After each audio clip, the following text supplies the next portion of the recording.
నమస్కారములు. నేను ఈరోజు ఆవడ చేయబోతున్నాను. అందుకు మనం ఏమేమి తీసుకోవాలంటే పెరుగు, పాలు అవన్నీ తీసుకోవాలి. ముందుగా ఏం చెయ్యాలంటే ఈ మినపప్పుని ఒక గంట నానబెట్టుకోవాలి.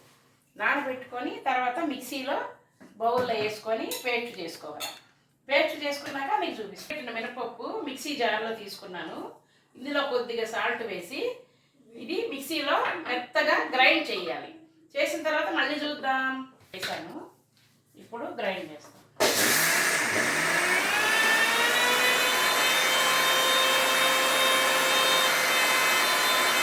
బండిలో నూనె వేసాను. ఒక బాగా 2 కప్పులు వేసాను నూనె. తర్వాత మనము మిక్సీ గిన్నెలో వేసుకున్నాం కదా, ఇదేమో బాగా ఫర్మెంట్ అయింది. ఇందులో మనం జీలకర్ర వేయాలి. జీలకర్ర వేయాలి. తర్వాత ఒక అరగంట ఈ మినపప్పు రుబ్బి ఇలా ఉంచాను. బాగా ఫర్మెంట్ అయింది. ఇందులో కొంచెం జీలకర్ర వేశాను. ఒక గిన్నె నిండా పాలు తీసుకున్నా, చిక్కటి పాలు. కొద్దిగా పెరుగు తీసుకున్నా. ఇప్పుడు మనము ముందు గారెలు వేసుకోవాలి. చూపిస్తాను. ఈ జీలకర్ర అంతా బాగా ఇందులో కలిపేయాలి.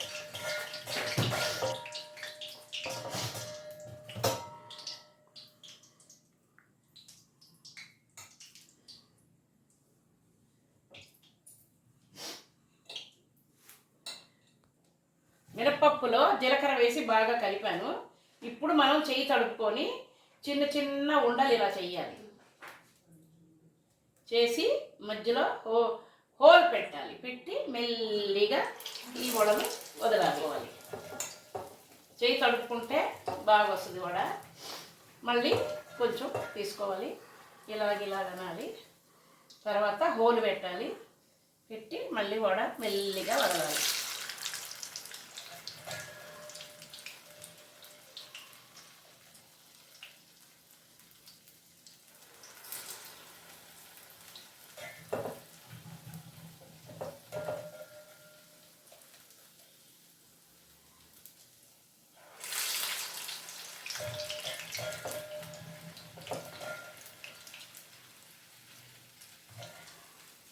వడని బాగా వేగనిద్దాం. వడలు బాగా ఏగినాయి, ఇవి తీసేద్దాం.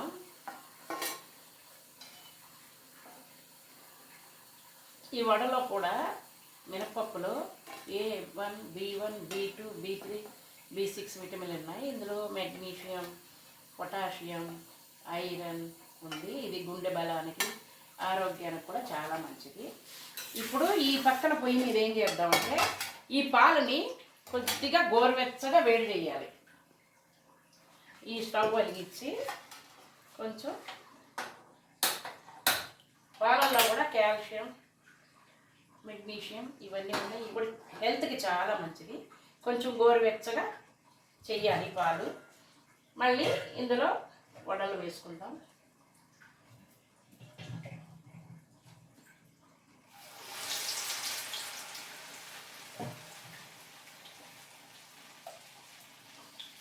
నేను చిన్న గ్లాస్తో 2 గ్లాసులు వేసాను మినపప్పు. అందుకే కొద్దిగా అయింది. మీకు చూపిద్దామని నేను కొంచెం వేసాను.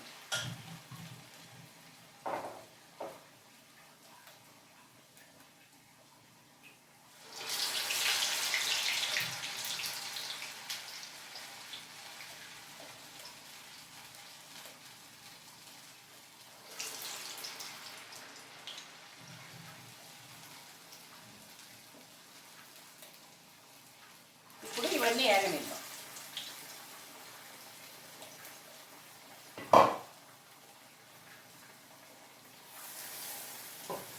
వాయి కూడా అయిపోయింది వడలు. ఇంకా స్టవ్ ఆఫ్ చేశాను. ఈ వడలన్నీ తీసేసుకుందాం.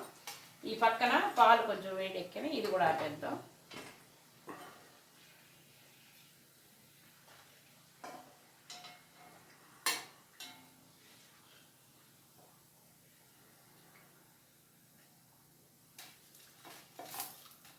ఒక చిన్న గ్లాస్కి ఇన్ని వడలైనవి.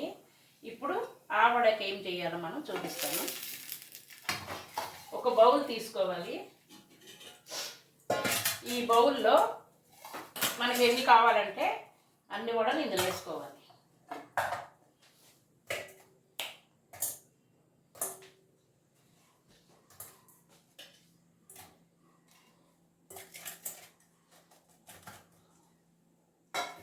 వేసుకొని ఇప్పుడు మనం ఈ కాసిన పాలు ఉన్నాయి కదా, ఈ పాలు ఈ వడల్లో వేసేసుకోవాలి. గోరువెచ్చని పాలల్లో నేను వడ వేసాను. ఇప్పుడు ఇందులో కొంచెం పెరుగు వేయాలి.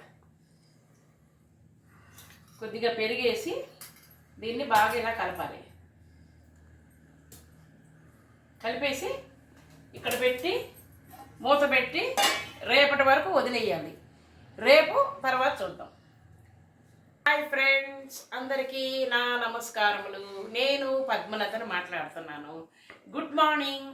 నిన్న రాత్రేమో మనము ఆవడకని పాలేసి వడలేసి తోడేసాం. అది ఎలా తోడుకుందో చూద్దాం. ఇది మళ్ళీ కొంచెం పెరుగు తీసుకుందాము.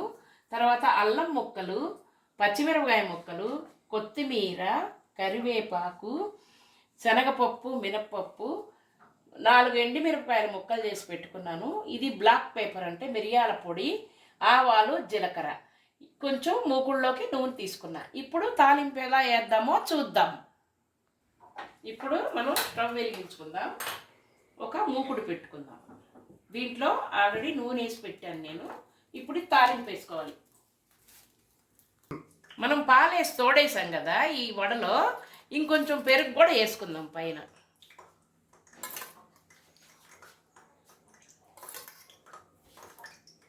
తర్వాత ఇందులో మిరియాల పొడి వేస్తున్నాను.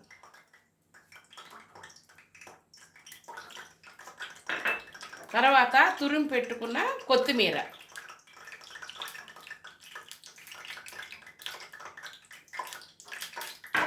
ఇప్పుడు తాలింపు వేయాలా. నూనె వేడెక్కిందో లేదో చూద్దాం. నూనె వేడెక్కింది. ఇప్పుడు మనం ముక్కలుగా తరిగి పెట్టుకున్న ఎండుమిరపకాయలు వేయాలి. తర్వాత జీలకర్ర, ఆవాలు,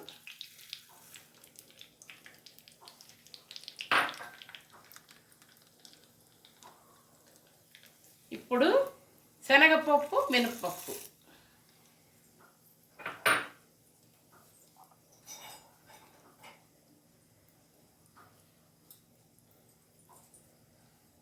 పప్పులు కొంచెం బాగా వేగాలి. వేగినాయో లేదో ఇలా చూడాలి మనం.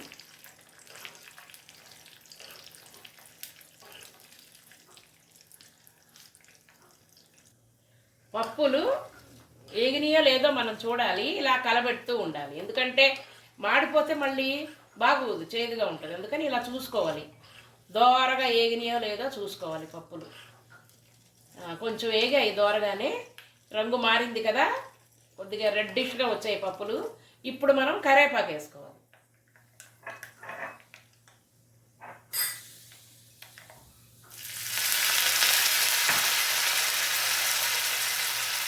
అల్లం ముక్కలు,